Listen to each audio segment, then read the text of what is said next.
बिस्मिल्लाहिर्रहमानिर्रहीम, अस्सलामु अलैकुम। मैं फराह और मैं हमजा। खुश आमदीद आपको सुबह सवेरे पाकिस्तान में। मैं और हमजा अभी आपस में बातें कर रहे थे, तो हमजा अगर आपको याद हो, किसान जब खेतों में काम करते थे ना, अगर दूर कहीं किसी को मैसेज पहुंचाना होता था तो एक खास सी आवाज़ निकाली जाती थी, खास सी आवाज़ जिसको दूर से सुनने वाला कोई किसान जो हल चला रहा होता था वो उसी आवाज़ में जवाब देता था। पता चलता था कि खाना आ गया है, सो तुम हल चलाना छोड़ के तो यहाँ पे कम्युनिकेशन हो जाती थी ना, आपस में एक दूसरे को मैसेज भेज दिया जाता था। यहाँ पे हम जैसे ओए की आवाज़ लगाते हैं किसी को पीछे से, या फिर ग्राउंड में हम देख रहे होते हैं, क्रिकेट ग्राउंड में भी और बाकी ग्राउंड्स में भी, जब कैप्टन जो होता है ना किसी को सेट कर रहा होता है, उसको विसल मारता है, उसको पता लग जाता है मुझे बुला रहा है। बिल्कुल सही। तो ये हम जो रिसर्च आपके साथ शेयर करना चाह रहे हैं, कैनरी आइलैंड्स में बोले जाने वाली, या ये आइलैंड्स में बोली जाने वाली एक ज़बान है, एल सेलेबो भी कहते हैं, एंड सेलेबो गुमेरो भी कहते हैं। सेलेबो का मतलब है द विसल। ये लोग घंटी, जैसे हम सीटी पे जाते हैं ना, सीटी पे जाके आपस में कम्युनिकेट करते आए चले आ रहे सदियों से। हाँ जी, 16वीं सदी के आखिर से, और 17वीं सदी में तो बाकायदा इसको जुबान उन्होंने डिक्लेयर कर दिया कि ये जुबान है, मतलब के विसल लैंग्वेज है ये। 5 किलोमीटर के फासले तक, क्योंकि वहाँ वादियाँ, घाटियाँ, दूरी के फासले पे विसल के जरिए एक दूसरे से कम्युनिकेट करते हैं। और मजे की बात यह है, जो बात जिस वजह से हम शेयर कर रहे हैं, ये ज़बान आज तक जिंदा है, क्योंकि वहाँ पर स्कूल में ये मैंडेटरी है कि बच्चे सीखें। हाँ जी। तो उनके बच्चे अपनी सदियों पुरानी ज़बान से और इस सकाफत से और अपने इस कल्चर से इन टच भी हैं, और ये आज तक वहाँ पे राइज। और इसको हम कहते हैं इलाकाई ज़ुबान। ये सिर्फ उस इलाके की ज़ुबान है जो बोली जाती है, बच्चों को सिखाई जाती है। इसके अंदर वो तमाम चीज़ें मौजूद हैं जो हम अपनी ज़ुबानों में सीखते हैं। वॉल्स मौजूद हैं, A-E-I-O-U इसके अंदर भी मौजूद है। ऊंची आवाज़ में निकालेंगे तो ये मतलब होगा, हल्की आवाज़ में निकालेंगे तो कम्युनिकेट जो कर रहे हैं, कम्युनिकेट करते हैं। तो हमें भी चाहिए कि हम भी अपने घरों में ही सही, कम से कम, लेकिन अपनी मादरी ज़ुबानें, अपना जो हमारा जो भी हमारी सकाफत है, जो कल्चर है, उस पे शर्मिंदा महसूस करने के बजाय उसको सिखाएं। अगर हम सिखाएंगे नहीं, बोलेंगे नहीं, तो मर जाएगी वो बिल्कुल ऐसा ही। इलाकाई ज़ुबानें जो हैं वो ख़त्म हो जाती हैं जब घरों में नहीं बोली जा रही होती हैं, और कोई और ज़ुबान जो है उसको हम इख्तियार कर लेते हैं, अडॉप्ट कर लेते हैं। तो अपने बच्चों से प्राउडली अंग्रेजी बोलते हैं हम पंजाबी में बोलना, पश्तो में लोग मैंने देखा है कम्युनिकेट करते हैं ओपनली। सिंधी भी वैसे मैंने देखा है कि वो लोग बोलते हैं, लेकिन अपनी इलाकाई ज़ुबानें जो हैं वो बोलनी चाहिए, और उनको जिंदा रखने का यही तरीका है, अपने बच्चों को जो है वो बोलना सिखाएं और उनके साथ बोला करें। खैर, सबसे पहले बात करेंगे कि पहाड़ों का बेटा हमेशा के लिए पहाड़ों में ही सो गया है। बहादुर बाप के बहादुर बेटे ने अपने वालिद की मौत की तस्दीक की, और हम सब के लिए ये एक अफसोसनाक खबर है, इसलिए कि हम बहुत दिनों से ये होप कर रहे थे कि कोई मोजज़ा हो जाएगा। शायद उन्होंने कोई गार बना लिया हो, उसमें पना ली हो, शायद रेस्क्यू ऑपरेशंस और मिशंस जो किए जा रहे हैं वो कामयाब हो जाएं। हाँ, शायद ये तीनों लोग जो के लापता हैं ये वापस आ जाएं, हमें अली असद पारा मिल जाए। लेकिन फाइनली उनकी मौत की जो है वो तस्दीक कर दी गई है। स्कर्दू में सूबाई वज़ीर सियाहत राजा नासिर अली खान के हमरा प्रेस कॉन्फ्रेंस करते हुए उनके बेटे साजिद पारा ने अपने वालिद की मौत की तस्दीक की, और उन्होंने कहा कि वो और कई इंटरनेशनल ग्रुप रहनुमाओं को यकीन है कि उन्हें K2 सर करने के बाद वापसी पे हादसा पेश आया है, और जिस बुलंदी पर हादसा हुआ था वहाँ चंद घंटों से ज़्यादा जिंदा रहना ही मुमकिन नहीं है। बिल्कुल ऐसा ही है। और साजिद सतपारा ने मतलब कि कहा कि हम लोगों को, जो हम समझते हैं इस काम को, उनको पूरा यकीन है कि समिट मुकम्मल हो गया था। अब ये भी एक सवाल जन्म ले रहा है, समिट हुआ था नहीं हुआ था, हमारे पास कोई मुसद्दका रिपोर्ट नहीं है, लेकिन वो कह रहे हैं कि जो माहिरीन हैं उनकी भी यही राय है कि समिट हो गया था। अली सतपारा के बेटे ने कहा कि पाकिस्तानी कौम की मोहब्बत मेरे ख़ानदान के लिए इंतहाई हौसले और हिम्मत का बायस बनी है, और रेस्क्यू ऑपरेशन पर वज़ीर आज़म साहब, इमरान खान साहब, army chief general Qamar Javed Bajwa साहब और अस्करी एविएशन के बहादुर पायलट्स का भी उन्होंने शुक्रिया अदा किया। सो अली सतपारा जो है गिलगित बल्तिस्तान के नौजवानों के लिए आलमी मयार का एक क्लाइंबिंग स्कूल तामीर करना चाहते थे, जो उनका ख्वाब था कि वहाँ पर जो लोग बच्चे इस तरह का शौक रखते हैं वो फिर स्किल्स हासिल कर सकेंगे, जिसके साथ वो सर कर सकें इन चोटियों को, इन बुलंदियों को। वज़ीर आज़म और chief army staff Ali Satpara की इस ख्वाहिश को पूरा करने के लिए मेरी मदद करें, ये कहना था उनके बेटे का। और को पहमाई पाकिस्तान के हीरो मोहम्मद अली सतपारा के खून में रची बसी थी। मुझे भी याद है जब इन्होंने नांगा पर्वत समिट किया था ना, और हमजा वो भी इन्होंने बगैर ऑक्सीजन के किया था, और वो 8000 फुट की बुलंदी है, और वो भी बहुत मुश्किल पहाड़ है सर करना।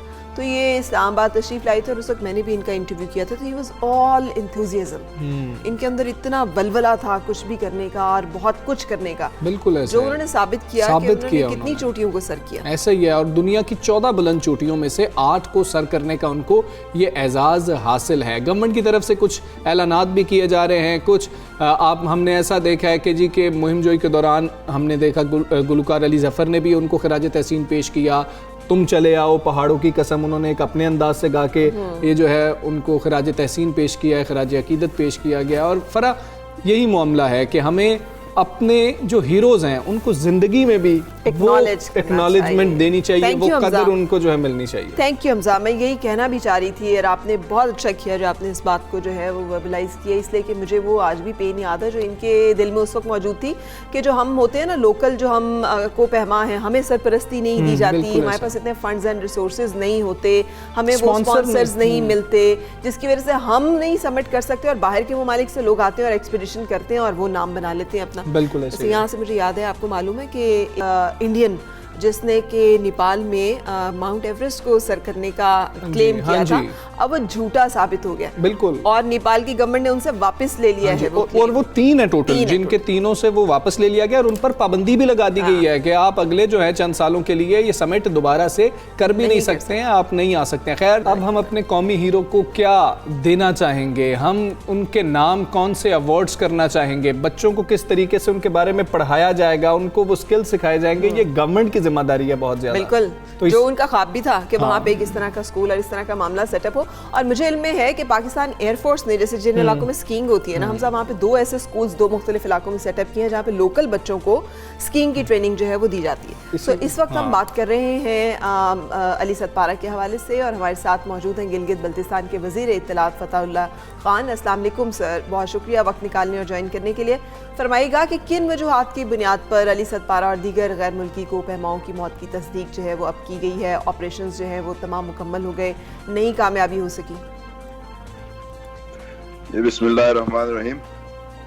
देखें जी, ये मोहम्मद अली सतपारा जो हमारे कौमी हीरो हैं और उनकी इस मौत के ऊपर और इस पूरी जो गुज़िश्ता 10-15 दिनों से जो एक सिलसिला चलता आया, इसके ऊपर पूरी कौम जो है गमज़दा है।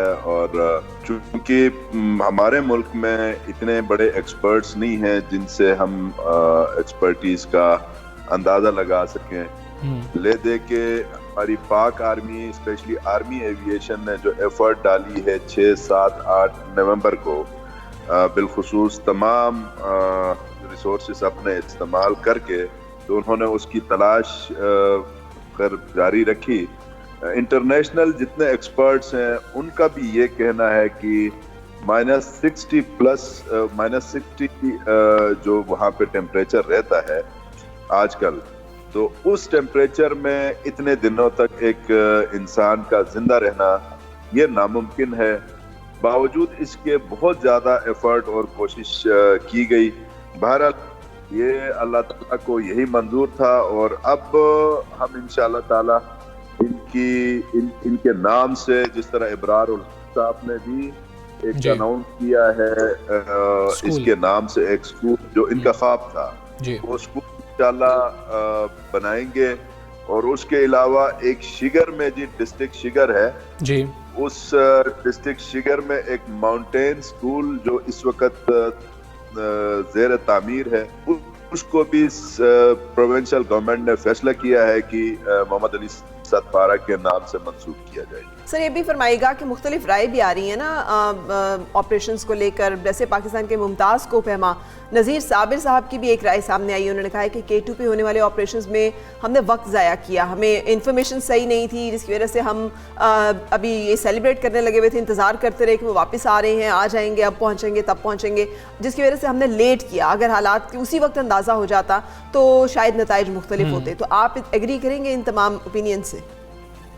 नहीं, मैं एग्री इसलिए नहीं करूंगा कि 6 तारीख को उन्होंने वापस बेस कैंप में आना था, 5 को उन्होंने ऊपर पहुंच के 6 को वापस बेस कैंप पहुंचना था। अब उसका बेटा साजिद अली सतपारा वो बेस कैंप 3 में वो मौजूद थे, अपने वालिद साहब का और उन 2 चिली और उसके आइसलैंड के वो जो एक्सपीडिशंस थे उनका वो कर रहे थे। तो उस दौरान जब लेट हो गए तो इन्होंने नीचे फिर इंतहाई जो बेस कैंप है वहां पे इन्फॉर्म किया है। आर्मी एविएशन ने और डिस्ट्रिक्ट इंतजामिया ने फौरन इसके ऊपर एक्शन लिया है ये नहीं कि वो फिर जश्न के लिए इंतजार करते रहे। हर एक की अपनी राय होती है। नजीर साबिर की राय है, चूंकि वो एक्सपर्ट भी हैं, उनकी राय अपनी जगह है, बट यहाँ देर सवेर नहीं हुई है। ये इन टाइम आर्मी एविएशन ने अपना एक्शन। फतेहुल्लाह खान साहब, अब एक कंफ्यूजन है। साजिद अली सतपारा का जब पहला बयान सामने आया तब भी उन्होंने कहा कि मुझे पूरा यकीन है कि उन्होंने K2 सर कर लिया था, एक्सपीडिशन जो है वो मुकम्मल हो चुकी थी, वो वापसी पे कोई हादसा उनको पेश आया। और अब कल भी उन्होंने यही बात की है कि जो माहिरीन है वो भी यही बात कर रहे हैं कि वापसी पर कोई हादसा जो है पेश आया है। कोई मुसद्दिका हमें कब पता लग जाएगा कि उन्होंने K2 सर किया था, नहीं किया था, या इस मामले को देखा ही नहीं जाएगा? इस मामले को यकीनन देखा जाएगा। वो एक्सपर्ट ही बता सकता है कि इन्होंने सर किया है या नहीं किया है। यकीनन एक्सपर्ट में उनका बेटा साजिद सतपारा, जिन्होंने ये डिस्क्लोज किया है, हमसे ज्यादा वो एक्सपर्ट हैं। ये पहाड़ों के शहजादे हैं, ये आते जाते हैं, इनको ज्यादा तजुर्बा है। तो अगर तो वो बॉटल नेक तक पहुंचे हैं तो इसका मतलब ये है कि K2 के चोटी से 400 फीट के फासले पर ये थे जी। तो 400 फीट इतना बड़ा डिस्टेंस नहीं होता है, मतलब ये 8000 प्लस तो ये जा चुके हैं ऑलरेडी। तो हमारी इतला के मुताबिक जो साजिद सतपारा से हमारी भी जो बात होती है, वो कहते हैं जी उन्होंने समिट किया है और समिट करके वापसी पे हुआ है। सर, हाउ टू रिस्पेक्ट अपना ये जो नेशनल हीरो है, अब उनको एक्नॉलेज करने के लिए उनकी कंट्रीब्यूशन को क्या सोचा जा रहा है? एजाज़ात क्या दिए जा रहे हैं? क्या कि उनके ख़ानदान को सपोर्ट करने का भी कोई प्लान गिलगित बल्तिस्तान गवर्नमेंट के पास है? सिविल अवार्ड जो है वो इंशाल्लाह दे दिया जाएगा प्रोविंशियल गवर्नमेंट की तरफ से। करेंगे सिविल अवार्ड दिया जाएगा, उनके नाम किया जाएगा। फतेहुल्लाह खान साहब, बहुत शुक्रिया आपका। वज़ीर गिलगित बल्तिस्तान हमारे साथ मौजूद थे। सुबह सवेरे पाकिस्तान, सुबह सवेरे पाकिस्तान। दुनिया भर में पाकिस्तान के अब चर्चे हो रहे हैं आलमी सतह पर। एक दफ़ा फिर पाकिस्तान नंबर ले गया है। चित्राल के इलाके से ताल्लुक़ रखने वाली eye surgeon doctor Zubaida Sarang पहली पाकिस्तानी हैं जिनकी किताब को बुक अथॉरिटी ने अपनी लिस्ट में शामिल किया। और ये बड़ी बात है कि उनकी बुक जो है ना, उनको बड़ा एक्नॉलेज किया जा रहा है मुख्तलिफ फैक्टर्स पे। बुक अथॉरिटी बिजनेस, टेक्नोलॉजी और साइंस पे लिखी किताबों के मैयार जांचने का दुनिया का सबसे बड़ा प्लेटफॉर्म है। और पाकिस्तान के लिए फ़ख्र की बात है कि डॉक्टर जुबैदा की आँख से मुतालिक लिखी गई किताब को दुनिया में आँख के मुतालिक लिखी गई किताबों में अब तक की सबसे बेहतरीन किताब करार दिया जा रहा है। ये एक बहुत बड़ा एजाज़ है जो कि इनके हिस्से में आया है। उनकी किताब पहले ही अमेज़ॉन पर भी टॉप बेस्ट 3 सेलर्स में शामिल है। ऑप्टिक्स एंड रिफ्रैक्शन के स्टूडेंट्स के लिए ये एक मिसाली किताब समझी जाती है। अब तो पाकिस्तान में भी ऑप्टोमोलॉजी, ऑप्टोमेट्री, बहुत सारा कुछ पढ़ाया जा रहा है, लेकिन जो लोग इसमें इंटरेस्ट रखते हैं वो देख सकते हैं, पढ़ सकते हैं। हाँ जी, वो फिलहाल आयरलैंड की मेटर यूनिवर्सिटी हॉस्पिटल डबलिन से सर्जिकल एप्थेल्मोलॉजी के शोबे में अपनी स्पेशलाइजेशन कर रही हैं। आज वो हमारी मेहमान बनी हैं। हमने उनसे बात करने की कोशिश की थी और उन्होंने हमें वक्त दिया है। डॉक्टर जुबैदा सारंग, बहुत शुक्रिया। सुबह सवेरे पाकिस्तान को आपने वक्त दिया। आपकी किताब को आंखों की बीमारियों की तारीख में बेहतरीन किताब करार दिया गया। पहले तो हम आपको मुबारक देते हैं। अब हमें बताएं, इस किताब में ऐसा खास है क्या जो दुनिया इसकी तारीफ पर मजबूर हो गई?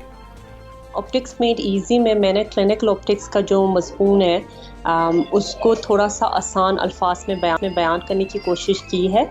क्लिनिकल ऑप्टिक्स जनरली फ़िज़िक्स का ब्रांच है और इसको हम लोग थोड़ा सा इसको कॉम्प्लिकेटेड समझते हैं। तो इसको मैंने डायग्राम्स और इन चीज़ों की मदद से I have made it to understand. तो शायद ये रीज़न है कि लोग इसको पसंद हैं।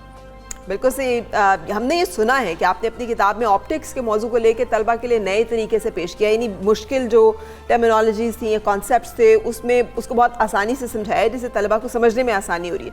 तो आपको ये ख्याल कैसे आया कि इस मौजू को आसान और मौसर अंदाज में लिखा जाए? पहली बात तो है कि मुझे फ़िज़िक्स वैसे भी पसंद थी पहले से। और दूसरी बात ये कि जो ऑप्टिक्स का हमारा एग्ज़ाम होता है उसके लिए पढ़ाई करते हुए मुझे ख़्याल आया कि मैं अपने आसान नोट्स बना सकती हूँ।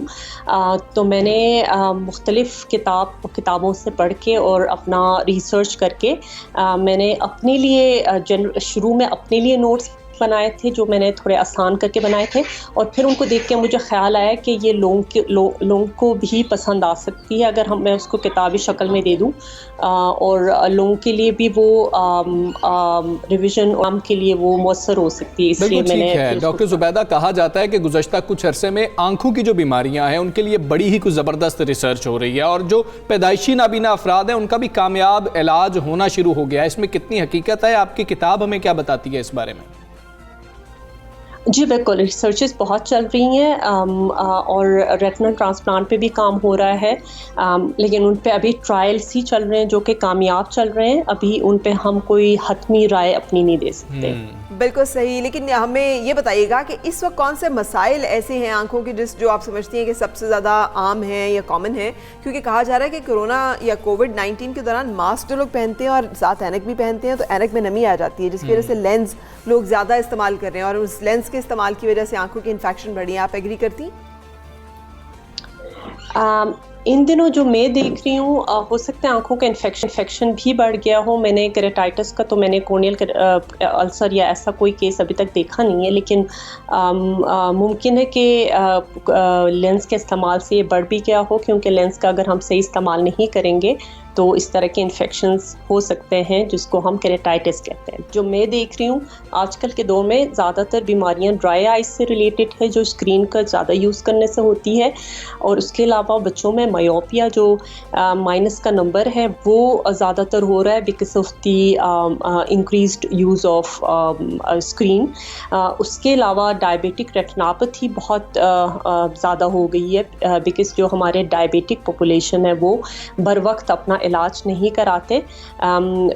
इसके शुरू में इसकी अलामात नहीं होती, और जब बहुत आगे बढ़ चुकी होती है तभी वो डॉक्टर कहते हैं। तो ये कुछ चीज़ें जो कि काफ़ी आजकल बढ़ गई। बिल्कुल ठीक है। डॉक्टर साहिबा, आप आने वाले वक्त में आंखों की बीमारियों में मुब्तला मरीजों के लिए क्या करना चाहती हैं? आपका फ्यूचर गोल क्या है? ख़ास तौर पर पाकिस्तानी मरीजों के लिए क्या करना चाहेंगी आप? मैं वापस बाहर से पोस्ट ग्रेजुएशन करके अल्हम्दुलिल्लाह वापस आ गई हूँ। मैं इस वक्त अपने नॉर्दर्न एरिया में जो हमारा चित्राल, गिलगित और बल्तिस्तान है, यहाँ पे खान हेल्थ सर्विसेज के साथ मिलके I'm establishing ophthalmology service for the people here.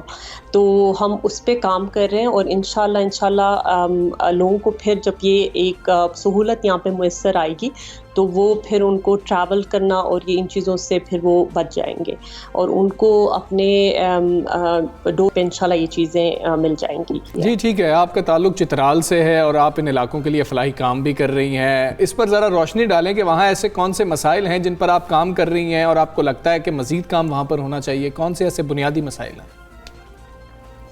फ़िलहाल वक्त में चित्राल में मसाइल तो काफ़ी सारे हैं, लेकिन फ़िलहाल वक्त में ऑप्थेल्मोलॉजी सर्विसेज हम यहाँ पे शुरू कर रहे हैं। इसके अलावा मेंटल हेल्थ पे मैं काम करना चाह रही हूँ, क्योंकि यहाँ पे इस तरह के मसाइल, डिप्रेशन और ये इससे रिलेटेड सुसाइड्स और ये भी बहुत है। तो मेरा इंशाल्लाह नियर फ्यूचर में मेरा ये भी मकसद है कि मैं इंशाल्लाह यहाँ पे इन चीज़ों पे भी, वो मेरी स्पेशलिटी नहीं है साइकाइट्री, लेकिन मैं इंशाल्लाह इस पे काम करना चाहूँगी आगे नियर फ्यूचर में इंशाल्लाह। बिल्कुल जी ठीक है। सही, बहुत शुक्रिया डॉक्टर जुबैदा। मुझे इससे याद आ गया, जब हम लोग पढ़ा कर, आप भी हम भी, तो अपने नोट्स बनाते हैं कुछ उन मुश्किल चीज़ों को समझने के लिए जो आसान हो, तो उन्हीं नोट्स को उन्होंने, या उनको बहुत अच्छी तरह से उसे करते हुए उन्होंने पब्लिश भी किया, और पूरी दुनिया ने उसको एक्नॉलेज किया कि कितनी उन्होंने आसान फहम इसे कर दिया। और पाकिस्तान के लिए बड़ी फ़ख्र की बात है कि इस तरह काम हो रहा है। और फरा, मुझे सबसे अच्छी बात ये लगी कि वो वापस आई हैं और कर रही हैं। हमने एक रिसर्च इनके साथ ये भी शेयर की थी अपने व्यूअर्स के साथ। एक रिपोर्ट सामने आई थी कि हमारे कितने PhD स्कॉलर्स थे जो बाहर ही रह गए, वो पाकिस्तान वापस नहीं आए, स्कॉलरशिप्स लेके गए थे। जो वापस है उनको नौकरियां भी नहीं मिली। ये भी तो एक मुसीबत है। अच्छा, और एक और चीज़ आपको पता है कि चित्राल का जो इलाका है, यहाँ पे लोगों की जो लाइफ स्पैन है वो पाकिस्तान में सबसे ज़्यादा है। अच्छा। हाँ, इसलिए कि यहाँ पे खुराक भी खालिस है, शायद आबो हवा भी बेहतर है, शायद उनकी ज़िंदगियों में बहुत सारी ऐसी जड़ी बूटियाँ और चीज़ें शामिल हैं। सो बेसिकली ये एक अच्छी हेल्थ के मालिक लोगों का इलाका है। अच्छा जी, माशाल्लाह, बड़ी अच्छी बात है। लेकिन मुझे बड़ी खुशी है कि डॉक्टर साहबा वापस आई हैं, और डॉक्टर साहबा ने इतनी बेहतरीन किताब लिखी है, और पाकिस्तानी जो है ना, जहाँ पर भी है पाकिस्तान का नाम ज़रूर रोशन कर रहे हैं। पाकिस्तानी ख़वातीन अब तो बिल्कुल आगे बढ़ के साबित करती है ना कि वो किसी अब मौके मिल रहे हैं ना, तो अब वो कह रही हैं कि जी कि हम भी हैं, हम भी ऐसे रिकॉर्ड्स आपको बना के दिखाएंगे कि पूरी दुनिया हमारी तारीफ करेगी, पाकिस्तान की तारीफ करेगी। तो एक ब्रेक ले लेते हैं, ब्रेक के बाद आपको फिर मिलूंगा। सुबह सवेरे पाकिस्तान, सुबह सवेरे पाकिस्तान। Welcome back. सबसे पहले पाकिस्तान आप देख रहे हैं। और अगर हमजा याद हो तो पिछले दिनों एक रिसर्च बड़ी जैसे कि ना ओवरव्यू में मैंने आपके साथ शेयर की थी कि 3 चीज़ों में से अगर आपसे पूछा जाए कि क्या चीज़ सबसे ज़्यादा ज़रूरी है, अच्छी खुराक, एक्सरसाइज या नींद, तो बहुत कम लोगों का ध्यान इस तरफ जाएगा कि अच्छी नींद सेहत के लिए सबसे ज़्यादा ज़रूरी है। ये रिसर्च आपके जहन में होगी। सो लेकिन अब क्या करें कि नींद नहीं आती। वो कहते हैं ना, मौत का एक दिन मुअय्यन है, नींद क्यों रात भर नहीं आती? मुझे लगता है इस वजह से नहीं आ रही होती, इस खौफ से नहीं आ रही होती, और ही कुछ टेंशन है लोगों को कि समझ ही नहीं लग रही होती। नींद बहुत ज़्यादा ज़रूरी है और सबसे बड़ा मसला यह है कि जी 2-2 घंटे हम लेटे रहते हैं, कोशिश करते रहते हैं, हमें नींद नहीं आ रही होती। और फिर नींद इंटरवल्स कह लिया जाए ना, तो उसमें आती है अचानक, रात को आंख खुल जाती है और एक इकट्ठी जो हमें 6, 7 या 8 घंटे की नींद होनी चाहिए वो नहीं है, लोगों की आंख बार बार खुलती है। हाँ, तो ये अगर आपने जानना हो ना किसी की सेहत को, मेंटल हेल्थ को भी, जिसका स्ट्रेस, डिप्रेशन, फिक्रें वगैरह वगैरह इन तमाम चीज़ों से ताल्लुक़ है, या उसके जहनी तनाव, दबाव, मसाइल, या फिजिकल हेल्थ को, तो सबसे पहला सवाल ये होना चाहिए कि नींद कैसी है आपकी। हाँ जी। अगर किसी बंदे की नींद डिस्टर्ब है तो भले वो किसी एज ग्रुप में है, तो उसका मतलब ये है कि उसे कोई ना कोई प्रॉब्लम जो है वो ज़रूर है। सो आजकल के दौर में अगर आपको ये बताया जाए कि कुछ ऐसे तरीके लोगों ने डिस्कवर किए हैं, रिसर्चेस किए हैं कि नींद जो है वो कैसे आपको आ जाए, जिन लोगों को नींद नहीं आती, कि उसका तरीकाकार, मैंने उसका एक वैसे टिप रखी। अच्छा, क्या टिप है? जो स्टडी है ना आपकी, जो भी आपने पढ़ना है, ये $1 मिलियन टिप है इस वक्त जो फराह हमें बताने वो आप रात को करें, लास्ट 1 आवर सोने से पहले। 6 बजे आप खाना खा लें, अपना लास्ट मील जो कुछ भी आपने लेना है, शाम 6 बजे आप खाना खा लें। उसके बाद आप 7 बजे से आप रिटायरिंग उसमें चले जाएं और आप 1 घंटा 1.5 घंटा जो भी आप, जितना आपको लेट नींद आती है, स्टडी करें, एंड देन उसके साथ आपको नींद आ जाएगी and you go to sleep. तो रात 12 बजे जो हमने बर्गर ऑर्डर करना है, पिज्जा ऑर्डर करना है, उसका क्या करें? इससे जान छुड़ानी पड़ेगी। अच्छा, एक और चीज़, और मैंने खुद ट्राई किया हुआ है, जैसे सर्दियाँ थी बहुत ज़्यादा, सॉक्स पहन के लेटें। अच्छा, ये एक रिसर्च मैंने पढ़ी हुई थी कि सॉक्स पहन के, और मैंने ये ट्राई भी की हुई है, सॉक्स पहन के लेटें, और जब आपको लगे कि आप ड्राउजी होना शुरू हो गए और आपको नींद आ रही है, तो आराम से सॉक्स उतार के साइड पे रख दें, इससे नींद आती है। लेकिन वालिदैन तो ये कहते हैं कि जुराबे पहन के ना सोया करें, अजीब आपके सर में दर्द हो सकता है या कुछ मसला हो जाता है, ऐसी बातें हमने सारी रात ना सोए रहे। लेकिन जो ड्राउजी होने के लिए जो नींद आने का फेज है ना, उसमें ये बड़ा हेल्पफुल, क्योंकि जिन लोगों का ब्लड प्रेशर लो रहता है ना, अमूमन उनके हाथ में बहुत ठंडे यख रहते हैं, खासतौर पर शुगर के मरीजों के भी, फिर उनको डिस्कम्फर्ट में नींद नहीं आ रही होती, तो एक दफ़ा वार्म अप हो जाए तो फिर आपको नींद आ जाए। स्लीप स्पेशलिस्ट से बात करनी चाहिए इसके ऊपर कि आखिर हमें कैसे सोना है, और हर बंदे का मसला ये है, और दूसरे वाला सोना भी बहुत बड़ा मसला है, और ये वाला जो नींद वाला सोना है ये भी बहुत बड़ा मसला है। हमारे साथ मौजूद हैं डॉक्टर मेहमान। डॉक्टर साहबा, अस्सलाम वालेकुम, गुड मॉर्निंग, बहुत शुक्रिया आपने वक्त निकाला हमारे लिए। हमें ये बताएं कि 2-2 घंटे लेटे रहते हैं नींद के इंतज़ार में, नींद नहीं आ रही होती, इसकी वजूहात क्या हैं? वालेकुम सलाम। देखिए, सबसे बड़ी वजह जो है ना वो उसकी ये है कि हमने एक बहुत हैबिट जो है, इम्पोर्टेंट हैबिट स्लीप की, वो भुला दी है। We have forgotten how to sleep, और उसके पीछे सबसे बड़ी वजह ये है हमारे सेलफोन्स, टैबलेट्स, टीवी, इनसे निकलती जो रेज हैं, जो इनसे शुआएं निकलती हैं, चाहे वो नाइट मोड पे ही क्यों ना हो, वो सनलाइट को मिमिक करती हैं। तो हमारे ब्रेन को एक सिग्नल जाता है कि सूरज निकल आया है। अब आप खुद सोचें, रात के टाइम अगर ब्रेन को सिग्नल जाएगा कि द सन इज़ अप, तो ब्रेन जो नींद दिलाने वाले केमिकल्स होता है वो कम प्रोड्यूस करना शुरू कर देता है। आपने देखा होगा बहुत सारे लोगों को अब, और स्पेशली इस लॉकडाउन के बाद, क्योंकि सब ज़्यादातर घर में थे, घर से काम कर रहे थे, कंप्लेन होना शुरू हुई है कि हमारी नींद भाग गई है, हमें नींद नहीं आ रही। तो इस वजह से है कि हमारी ये हैबिट्स।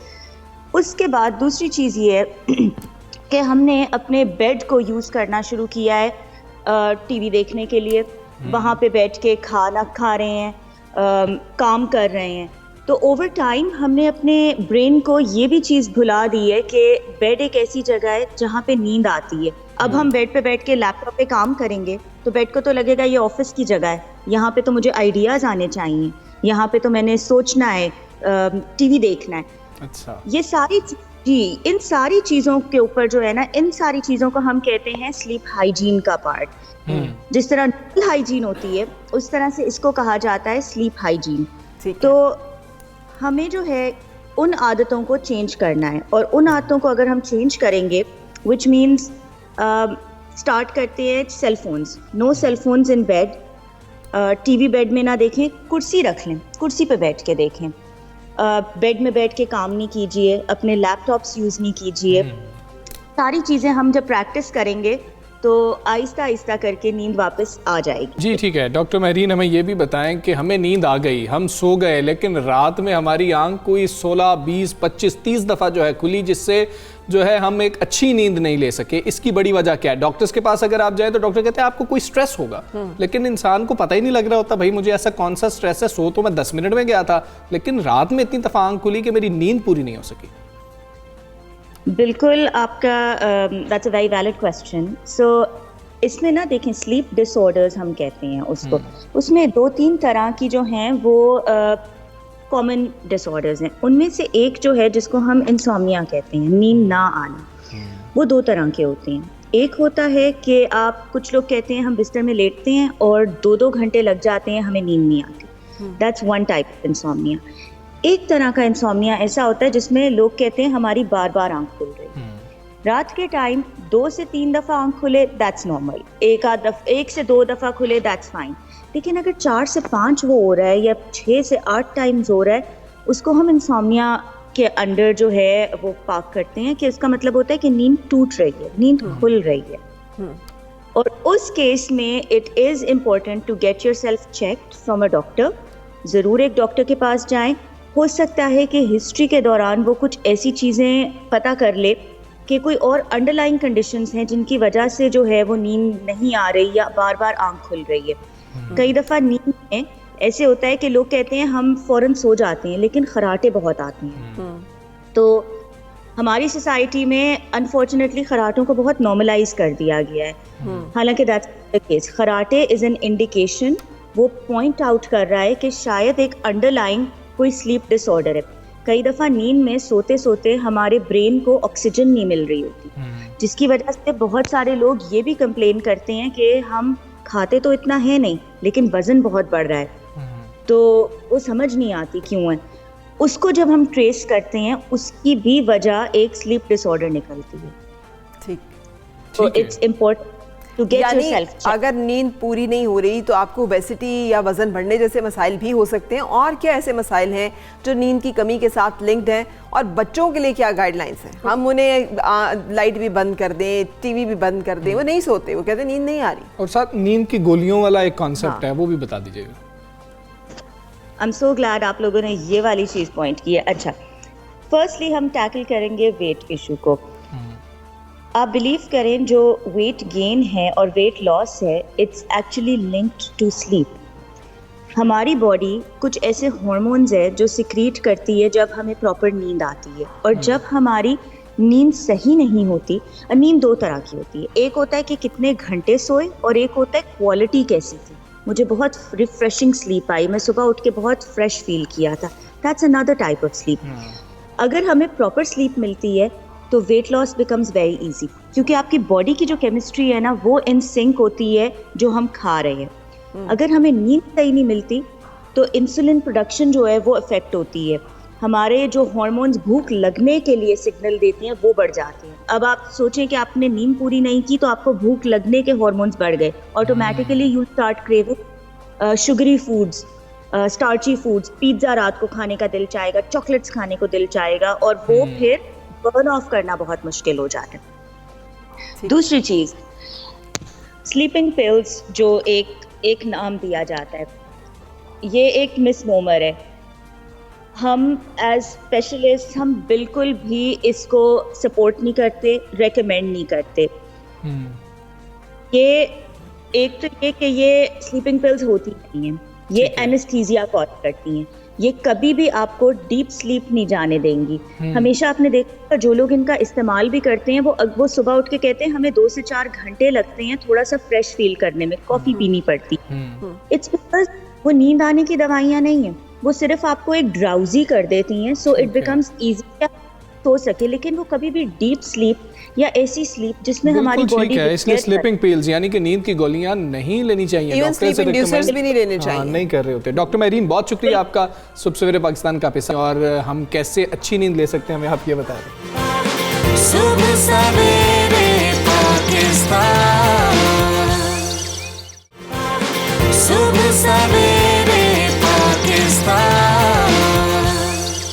एक और बहुत बड़ा मसला है हमारा कि हमारा बच्चा क्या पढ़ेगा। ये बच्चे की जहानत पर तो रखा ही नहीं जाता, ये रखा जाता है कि अम्मा को क्या पसंद है और अब्बा जी को क्या पसंद है। बच्चा कितना ज़हीन है ये नहीं देखते। ये बड़ी मुसीबत है। जब मैं कर रही थी ये हमजा, और मेरा बड़ा इरादा था लिटरेचर में करने का, तो मेरी अम्मा को बड़ा शौक था कि नहीं डॉक्टरी ही करनी है। और फिर हुआ ये कि मैंने मास्टर्स में जब दाखिला लिया लिटरेचर करने के लिए, तो मुझे वहाँ से छुड़वा के तो कराची भेजा गया कि नहीं आपने जो है ना ये करना ही करना है। सो ये हर बच्चा, और अब मैं भी अपने बच्चों के साथ अनकॉन्शियसली यही कर रही होती हूँ ये, क्योंकि हमें लगता है कि हमें बच्चे भी बच्चे हैं और आगे ज़िंदगी में स्किल की क्या वैल्यू है, उन्हें नहीं पता कि डिग्री कितनी इंपॉर्टेंट है, उन्हें नहीं पता कि ज़िंदगी में ज़रूरत पड़ सकती है। सो ये वालिदैन की इनसिक्योरिटीज़ जो है ये बच्चों के ऊपर कैसे असरअंदाज होती हैं ये तो बच्चे ही बता सकते हैं। ये बच्चे बहुत तंगी होती है, बच्चों को वो चीज़ समझ नहीं आ रही होती। भाई कैलकुलस समझ नहीं आ रहा, इंजीनियर बनने के लिए हम निकल गए हैं, हमें बायोलॉजी समझ नहीं आ रही और हम डॉक्टर बनने के लिए निकल गए हैं। बड़े मसाइल होते हैं, बच्चे पूरी ज़िंदगी मेरा ख्याल है इसकी वजह से तंगी रहते हैं। सो इस हवाले से एक ऐप बनाई गई है जो कि बड़ी इफ़ेक्टिव है,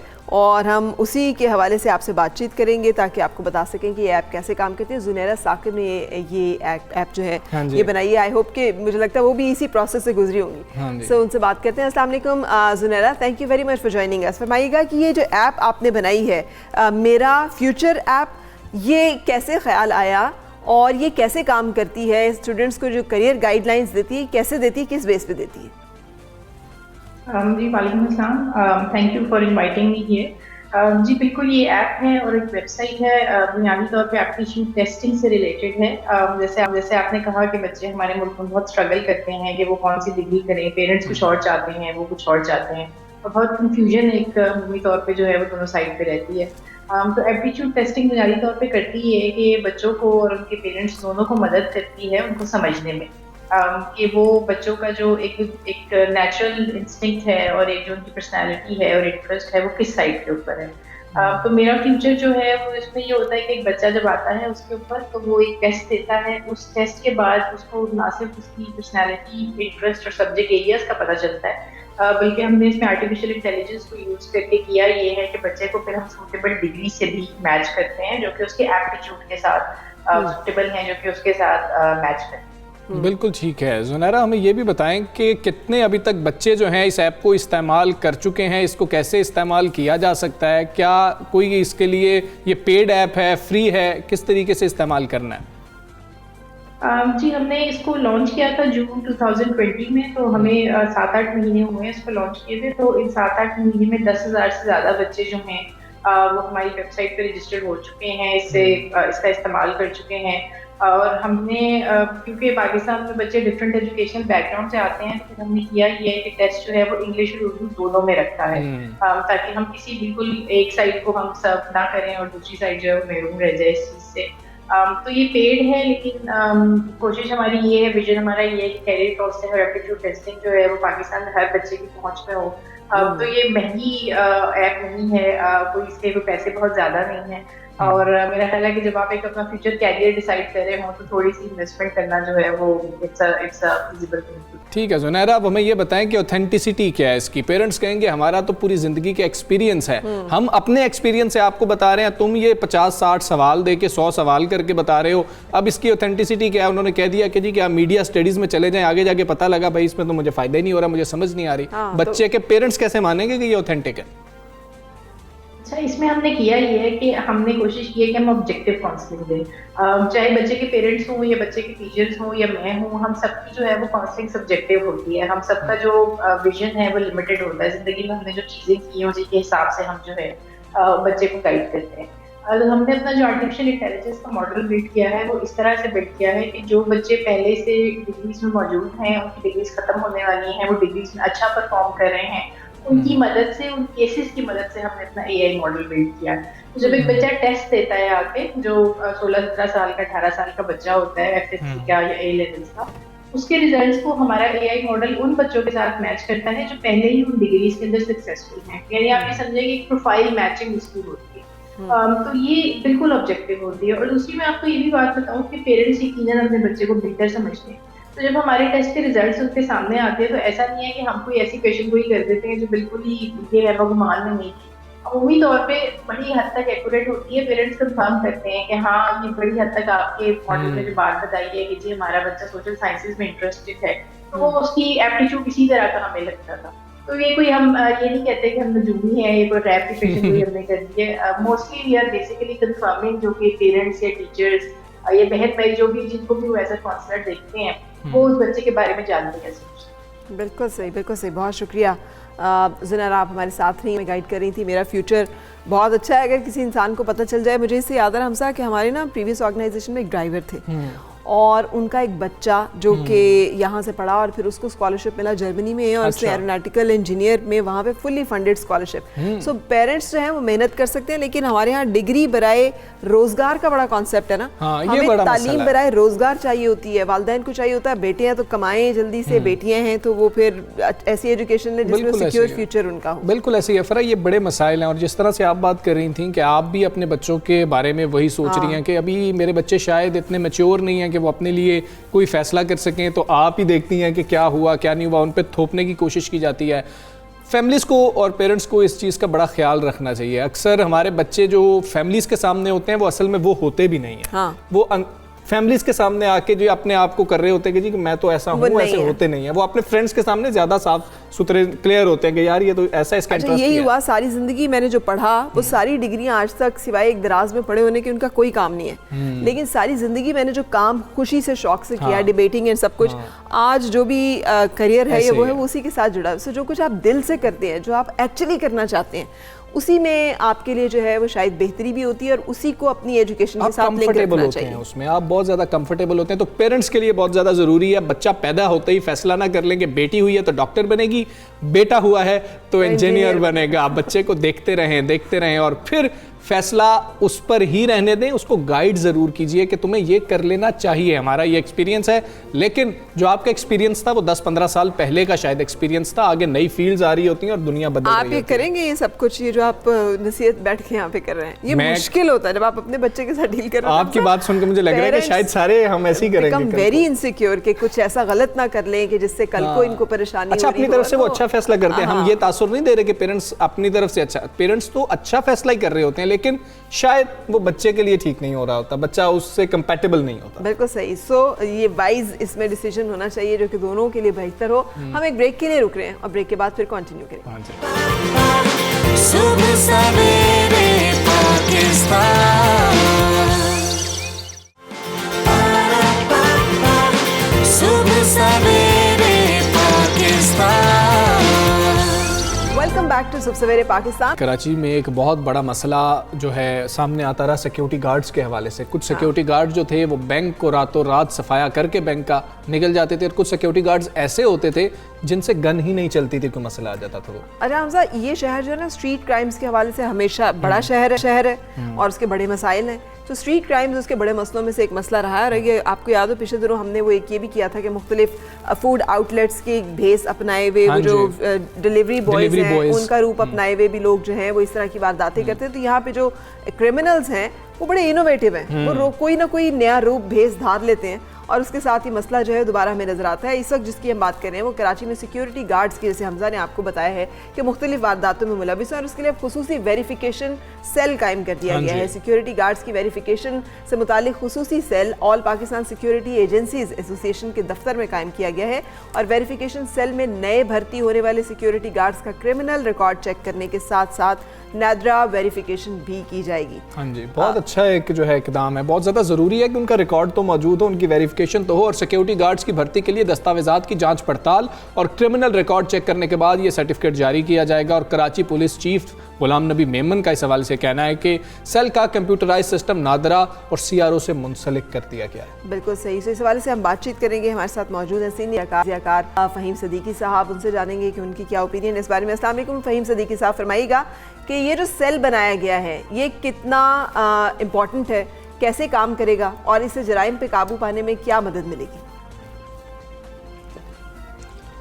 देखिए, कम से कम अगर 20 साल पहले मैं चला जाऊँ इस सारी सूरत हाल को लेकर जिसका अभी आपने जिक्र किया कि प्राइवेट सिक्योरिटी गार्ड जो हैं मुख्तलिफ जुराइम में मुलविस होते हैं, बैंक्स लूट लेते हैं, दीगर जुराइम कर रहे होते हैं, अनट्रेंड होते हैं, असला नहीं चलता है और इनका क्रिमिनल रिकॉर्ड होता है, तो यही वाली बात जो अभी आपने इस खबर में बताई है, यही बात जो है आज से 20 साल पहले भी मैं रिपोर्ट कर चुका हूँ। ना कराची पुलिस नहीं है, ना एप्सा नहीं है, जो ऑल प्राइवेट सिक्योरिटी एजेंसीज की जो तंजीम है ये नहीं है। ये सब जो है ये पहले भी करते रहे हैं, पहले भी इस तरह की खबरें आती रही हैं और उसके बाद जो है हम उनको फ्लैश भी करते रहे हैं, उनके ऊपर प्रोग्राम्स भी होते रहे। लेकिन असल बात यह है कि आज भी इस शहर में अगर पुलिस के मुतवाज़ी कोई फोर्स मौजूद है, पैरेलल कोई फोर्स मौजूद है जो किसी हद तक ट्रेंड भी है कि कम से कम कुछ लोगों को सही असला चलाना तो आता है, तो वो एक प्राइवेट सिक्योरिटी गार्ड्स की ये फोर्स है। लेकिन हमने ये देखा है कि इस शहर में इस शहर की जो सबसे बड़ी बैंक डकैती थी ना हमजा, वो भी प्राइवेट सिक्योरिटी गार्ड्स ने ही की थी और कई सालों तक उनका पता नहीं चल सका था कि वो कौन लोग हैं, कहाँ गए। वारदात करने के बाद बहुत इत्तेफाक से किसी और वारदात के मुल्जिमान पकड़े गए तो पता चला कि वो मुल्जिमान भी यही थे और उसके बाद जो वो रकम लेकिन फिर भी बरामद नहीं हो सकी, मुल्जिमान गिरफ्तार हुए। तो ये बातें हम सुन रहे हैं, बहुत अरसे से सुन रहे हैं।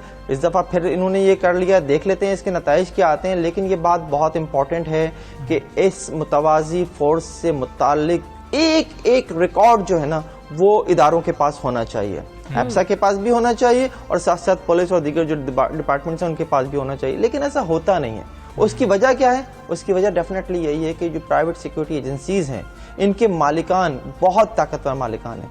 इसमें ना सिर्फ ये कि पुलिस डिपार्टमेंट जो है बहुत हद तक जो है वो फिर कमज़ोर पड़ जाता है, जो सूबाई वज़ारत दाखिला है वो इसमें इन्वॉल्व होती है और ज़ाहिर वफाकी वज़ारत दाखिला भी किसी प्राइवेट सिक्योरिटी एजेंसी के क़याम में जो है उसका भी बहुत अहम रोल होता है, लाइसेंस दिया जाता है, सब होता है। तो ये सब बहुत इंपॉर्टेंट होता है। लेकिन हमने ये देखा है कि जब भी कोई वारदात हो जाए, कोई प्राइवेट सिक्योरिटी गार्ड उसमें मुलविस करार पाए, तो जिस नोयत की कार्रवाई होनी चाहिए वो नहीं हो पाती। प्राइवेट सिक्योरिटी एजेंसी के गार्ड तक ही मामला रहता है, उसके जो मालिकान हैं उन तक बात जाती नहीं है, ना उनका लाइसेंस मंसूख किया जाता है, ना उनके खिलाफ कोई कार्रवाई की जाती है। जिस शख्स को नुकसान होता है, बैंक हो या कोई और हो जहां आपने अपनी सर्विसेज प्रोवाइड की हुई हैं, उनका नुकसान भरने की कोई बात होती है। तो ये सारी चीजें जो है बहुत इंपॉर्टेंट है।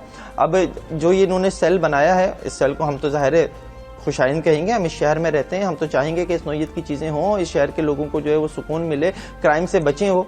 लेकिन फिर मैं वो यही कहूँगा कि एक एक रिकॉर्ड जब तक इदारों के पास नहीं होगा, आपको इस शहर को इस मुतवाज़ी फोर्स से ख़तरा रहेगा। बिल्कुल ठीक है। एक एक का जो रिकॉर्ड है इसके लिए हमें काफ़ी वक्त भी दरकार होगा। आप क्या समझते हैं कि उतने वक्त तक जो है ये कराची पुलिस की उतनी ही कोशिशें तेज़ रहेंगी जितनी आज हैं, या आज ऐलानात कर दिए गए हैं, या वक्त गुजरने के साथ साथ वो कोशिशें भी मध्यम पड़ जाती हैं और फिर से अपनी मर्जी से एजेंसी सिक्योरिटी गार्ड हायर कर लेती हैं?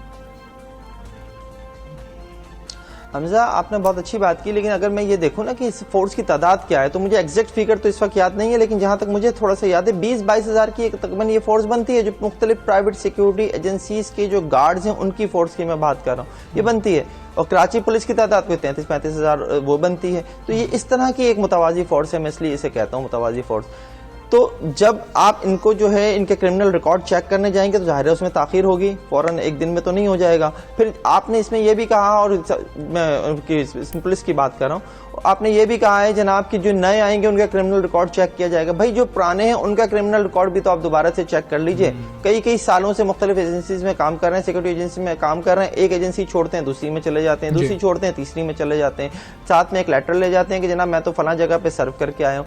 तो ये सारी बातें। लेकिन एक और बात बहुत इंपॉर्टेंट है, चले हमने इनको क्रिटिसाइज तो कर लिया कि यार सिक्योरिटी गार्ड जो है वो क्राइम में भी इन्वॉल्व होते हैं, लेकिन वो क्राइम में इन्वॉल्व होते क्यों हैं, इसको भी तो थोड़ा सा हमें देखने की जरूरत है ना। प्राइवेट सिक्योरिटी एजेंसी अपने क्लाइंट से किसी भी सिक्योरिटी गार्ड के ऊपर जो रकम लेती है उसका कितने % जो है वो सिक्योरिटी गार्ड को देती है। वो सिक्योरिटी गार्ड जो आपको 24-24 घंटे के लिए एक ही जगह पर खड़ा कर देते हैं आप, उसको ना तो वो ट्रेंड है, ना उसे खाने के लिए मिल रहा है, ना उसे कोई और चीज सर्विस प्रोवाइड की जा रही है, और उससे उसको जो है आप 13,000, 14,000, 15,000 रुपए दे रहे होते हैं। क्लाइंट से आप 30,000, 40,000, 50,000 रुपए ले रहे होते हैं। तो ये वाली सिचुएशन भी है, ये एक बड़ा इंपॉर्टेंट पॉइंट है। इसके ऊपर भी बेसिकली देखने की जरूरत है कि प्राइवेट सिक्योरिटी गार्ड्स को जो क्लाइंट से आप ले रहे हैं उसके मुताबिक उनको कोई सैलरी मिलनी चाहिए। तो जाहिर है जब आप उस शख्स के हाथ में असलहा दे देते हैं और वो शख्स जो है जी, सबसे इम्पोर्टेंट बात तो ये है कि ये कल्चर ही हमने क्यों इतना परवान चढ़ाया कि जहाँ पे एक प्राइवेट जो है इदारा खुले जो कि प्राइवेट सिक्योरिटी गार्ड्स को भर्ती करे और फिर वहाँ से वो अपना बिजनेस और अपना रोजगार तो कमाए,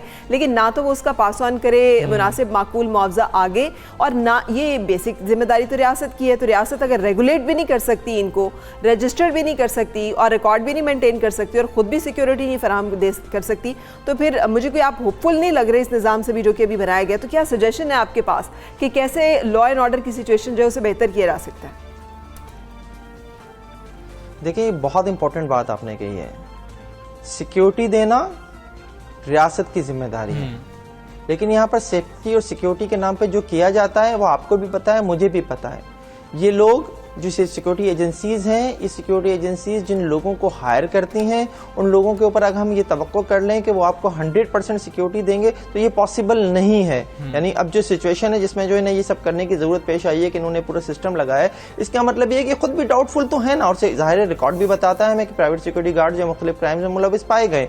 तो सिक्योरिटी फराहम करना जब रियासत का काम है तो रियासत को जो है वो स्ट्रेंथन किया जाना चाहिए ना, उन इदारों को स्ट्रेंथन किया जाना चाहिए जो इस काम के लिए बनाए गए हैं, बजाय इसके कि आप वजारत दाखिला जो है वो सिक्योरिटी एजेंसीज को जो है वो सपोर्ट कर रही होती है, उन्हें लाइसेंस दिया जा रहा होता है। कहने को यह है कि जनाब एक नया जो है वो रोजगार मिलता है, लोगों को फराहम किया जाता है, लेकिन असल में तो यह है कि इसका असल बेनिफिशरी जो है वो वही प्राइवेट सिक्योरिटी एजेंसीज के मालिकान है। बिल्कुल से आपने एम्यूनेशन की बात भी की कि इन्हें मुनासिब जो है वो एम्यूनेशन नहीं दिया जाता। अगर गन मौजूद है तो गोलियां नहीं है, अगर दोनों मौजूद है तो वो जाम है, वो चलती नहीं है, या इन्हें ऑपरेट करना नहीं आता। इन तमाम मसाइल का क्या हल है और इसको कैसे इंश्योर किया जाए कि ये कम से कम जो गार्ड खड़ा है वो इस काबिल भी है? अभी पिछले दिनों तो कराची पुलिस के भी कुछ हवालदार से या किसी एहलकार से जो है वो पिस्तौल छीन के फरार हो गए थे लोग।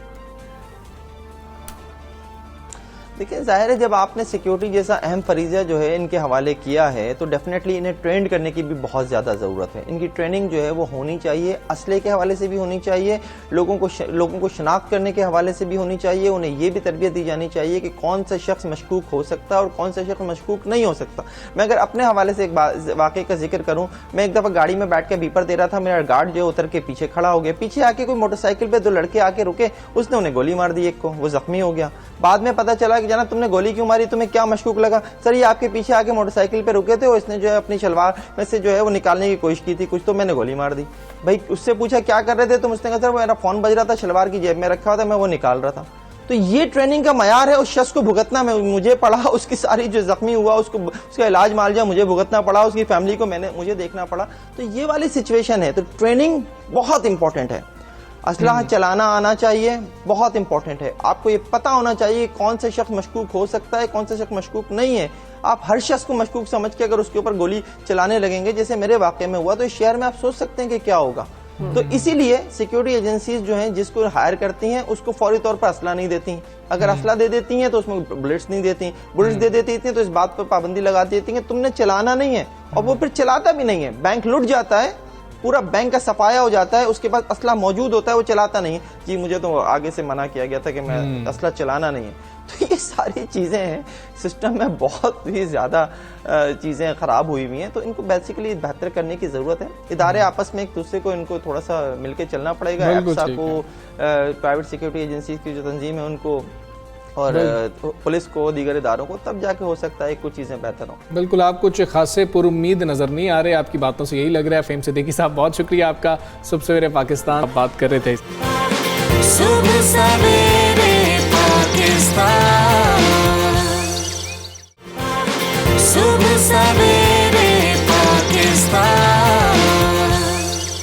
बलूचिस्तान का रुख करते हैं। मादनियात की दौलत से हमारा ये सूबा जो है माला माल है, जहाँ समुद्री हयात के तहफ़्फ़ुज़ के लिए मसनूई कोरल रीफ लगाने का अब एक मंसूबा बना लिया गया। बिल्कुल सही। महकमा माहीगीरी ने सूबे के 770 किलोमीटर लंबे साहिल पर समुद्री हयात और आबी नबातात के तनव्वुर के लिहाज से आलमी हैसियत रखने वाले 30 से ज़ायद साहिली स्टेशन का इंतखाब किया है, जिन पर सीमेंट से बनी हुई मसनूई मूंगे की चट्टानें, जिन्हें कोरल रीफ्स भी कहा जाता है, लगाई जाएंगी, जो मछलियों और दीगर समुद्री हयात की अफजाइश में मददगार होंगी। मसनूई मूंगे की चट्टानें इस मंसूबे के पहले मरहले के लिए बलूचिस्तान हुकूमत ने 4 करोड़ 85 लाख रुपए मुख्तस किए। हाँ जी, और पहले मरहले में सीमेंट और सरिये के 330 देव हैकल जो मॉड्यूलर ब्लॉक्स हैं वो बनाए गए हैं, जिनके बाद ये जो क्रेन की मदद से समुद्र में इनको रख दिया गया, इन ब्लॉक्स को मखसूस फासले पर एक दायरे की शक्ल में रखा गया है ताकि एक तालाब सा बन जाए और इस तालाब नुमा जगह पर बारीक साइज के बड़े जाल लेकर गैर कानूनी शिकार करने वालों की कश्तियां दाखिल नहीं हो सकेंगी। अंदाजा करें, जहाँ जहाँ इंसान के कदम और पाँव पहुँचते हैं ना, वहाँ वहाँ बाकी तमाम जो हयात है उसको खतरा दोचार हो जाता है। सबसे बड़ा दरिंदा जो है ना इस कुराए अर्ज़ का, वो इंसान ही है। हमें लगता है कि बाकी जानवर जो है वो ख़तरनाक है, लेकिन इंसान सबसे ज़्यादा ख़तरनाक है। सो दीगर इस इलाके की जो मछलियाँ और दीगर समंदरी हयात इनके तहफ़्फ़ुज़ के लिए ये तमाम इकदाम जो किए जा सकें, क्योंकि इनके नतीजे में मछलियाँ यहाँ पे अफजाइश नस्ल का काम भी कर सकेंगी, अंडे भी दे सकेंगी, जिससे हमें उनकी तादाद में भी इजाफा देखने को मिलेगा, जो कि अब कम होती जा रही है वक्त गुजरने के साथ साथ। सो WWF के टेक्निकल डायरेक्टर मौज़म खान साहब से हम इस हवाले से बातचीत करेंगे। Good morning, thank you for joining. फरमाइएगा कि रीफ ये कैसे लगाए जाते हैं, कितने मौसर साबित होते हैं, और देर नहीं कर दी हमने लगाने में, अभी भी ये इफेक्टिव साबित होंगे जितना नुकसान हो चुका है? नहीं, ये तो किसी वक्त भी लगाई जा सकती है, इसमें देर और जल्दी की कोई भी बात नहीं है। कोरल रीफ्स जो आर्टिफिशियल रीफ जैसे गवर्नमेंट ऑफ बलूचिस्तान ने लगाई है, ये बहुत ही अप्रिशिएबल वर्क है। इसमें ऐसा है कि ये जो चट्टानें बनाई जाती हैं, ये मछली में एक ख़ास हैबिट ये है कि वो सॉलिड सबस्ट्रेट की तरफ अट्रैक्ट होती हैं। तो ये समुंदर में एक आर्टिफिशियल हमने उनको सॉलिड सबस्ट्रेट प्रोवाइड कर दिया ताकि उस इलाके में वो जमा हो सकें, वहीं ब्रीड कर सकें। और ये जो पत्थर की चट्टानें हैं, इनमें मुख्तलिफ किस्म के जानवर जो कि उसके ऊपर लगे होते हैं, जिनमें कोरल्स भी शामिल हैं, जिसमें बार्निकल्स हैं, बहुत सारे जानवर हैं जो कि उन चट्टानों पे ग्रो कर जाते हैं। और उसकी वजह से एक माहौल बन जाता है, एक पूरा इकोसिस्टम बन जाता है जिसपे मछलियाँ और दूसरे जानवर फीड करते हैं। और इस तरह उस इलाके की ना सिर्फ प्रोडक्टिविटी बढ़ती है, बल्कि माहीगीरों को शिकार के लिए बहुत दूर नहीं जाना पड़ता, अपने घर के करीब ही शिकार मिल जाता है। बिल्कुल ठीक है। अगर यहाँ पर ये हमारा जो मंसूबा है या हमारी एक कोशिश है कामयाब हो जाती है, तो दीगर कौन से इलाके हैं जहाँ पर मजीद कोरल रीफ लगाने की हमें ज़रूरत है, और इसके लिए हमें कितना फ़ंड चाहिए होगा? क्या हमारे पास पैसे होते हैं ये सब काम करने के लिए? नहीं, यकीनन गवर्नमेंट के पास पैसे मौजूद होते हैं। ये बलूचिस्तान गवर्नमेंट का एक बहुत अच्छा इकदाम है कि उन्होंने इतनी बड़ी तादाद में 330 ब्लॉक्स को एक जगह में लगाया है। और पाकिस्तान के साहिल पे वो तमाम इलाके जो फीचरलेस कहलाते हैं, जहाँ पे बॉटम जो है बिल्कुल स्मूथ हो और वहाँ पर चट्टानें नहीं हो, तो ये कहीं पर भी लगाया जा सकता है। तो हमारा जो कोस्ट बलूचिस्तान का है या पूरे पाकिस्तान का कोस्ट तकरीबन 1050 किलोमीटर का, इसमें बेतहाशा जगह होंगी जहाँ पे लगाया जा सकता है। और इसके लिए बाकायदा एक सर्वे पहले किया जा चुका है कि कहाँ कहाँ पे लगाने की ज़रूरत है। लेकिन जीवानी से आगाज़ इसलिए किया गया कि इस इलाके में जो ट्रॉलर्स थे वो पोचिंग करते थे और उन लोगों के माहीगीरी को बहुत नुकसान पहुँचता था। तो ना सिर्फ ये मछली की पैदावार में इसमें ताउन करेंगे ये जो रॉक्स हैं, बल्कि वो जो गैर कानूनी शिकार होता था, ट्रॉलर्स आते थे, वो अब इस तरह इस इलाके में शिकार नहीं कर सकेंगे। तो मल्टीपल फ़ायदे हैं जो जिसपे, और इसका सबसे बड़ा फायदा है कि इस इलाके की बायोडाइवर्सिटी बहुत बढ़ जाएगी। ठीक है, बिल्कुल सही भी बताइएगा कौन कौन से ममालिक में ये तजर्बा पहले किया जा चुका है और कितना कामयाब रहा है, और ये यहाँ पर जहाँ पर आप बता रहे हैं कि ये लगा रहे हैं, इसके क्या हमें सबरात आइंदा आने वाले दिनों में देखने को मिल सकते हैं?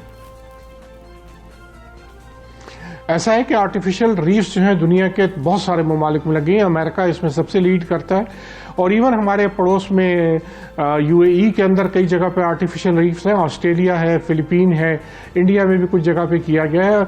हम इस मामले में बहुत सारे मुल्क हैं जिन्होंने अभी ऐसा नहीं किया, लेकिन हमने ये काम का आगाज़ कर दिया।